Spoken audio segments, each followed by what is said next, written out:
যেন ইচ্ছা করে কারো বাড়িতে না যায়। বন্ধু যে উটনির উপর সোয়ার হয়ে আছেন, উটনিটা যার বাড়িতে যায় বসবে, আমার বন্ধু যেন তার বাড়িতে যায়। আমার নবী সীমানায় ঢুকলে ডাকতেছে সকলে মিলে, হুজুর আমার বাড়িতে আসেন, সব আপনাকে দিয়ে দিব। রাসূল বলেন আমি জানি না, আমার উটনি জানে। উটনি বাড়ি পার হয়ে যায়, যাইতে যাইতে কারো বাড়িতে ঢোকে না।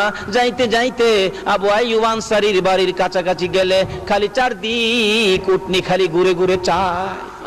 কে যেন বলতেছেন, উটনি রে আর সামনে বাড়িস না। উটনি যখন আবু আইয়ুব আনসারীর বাড়ির ভিতরে ঢুকতেছে, আবু আইয়ুব আনসারী একটা চিৎকার মেরে দৌড়ে বাড়িতে ঢুকছে। দরজায় যায় ডাক মারছে, বিবি রে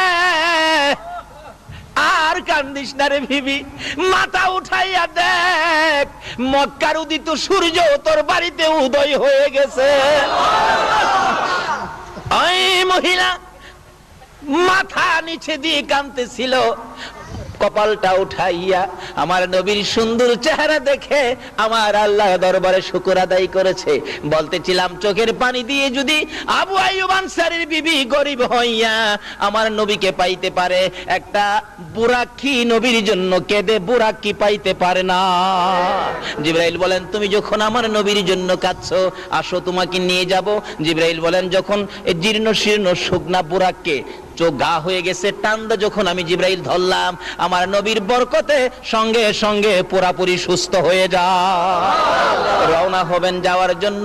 এবার আমার আল্লাহ ডাকে, জিবরাইল রে শুধু বুরাক লইয়া যাইস না রে জিবরাইল, আমার বন্ধু উম্মতের ব্যথায় কান্দে রে, জীবনে কোনোদিন ভালো পোশাক গায়ে দেয় না। আমার বন্ধু রাত্র ভরে ঘুমায় না, উম্মতের ব্যথায় কান্দে, পেট ভরে নবী কোনোদিন খানা খায় না। আমার বন্ধু বেড়াইতে আসবে এই পোশাক নিয়ে নয়, জলদি করে যা ওই জান্নাতের কোঠার থেকে আমার বন্ধুর জন্য একটা সুন্দর জান্নাতি পোশাক নিয়ে যা। জিবরাইল